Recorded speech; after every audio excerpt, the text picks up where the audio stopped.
Hi, it's me again with Corel Tips and Tricks. This is part 3, but not really because it's totally different. This is a logo and a certain color of a logo. And in the previous video, I had to manipulate and fill in each letter because of this X.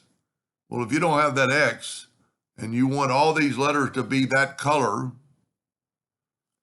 all you have to do, if you look down here in your color palette, I don't have that color. I don't have that color.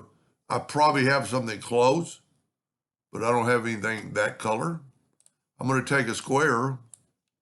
I'm going to take the Smart Fill tool.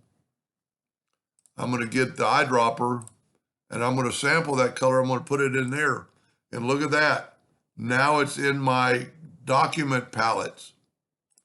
So all I have to do is click on my item and go to my document palette and left click the document palette. Now, if you wanted that color, you could put it over here.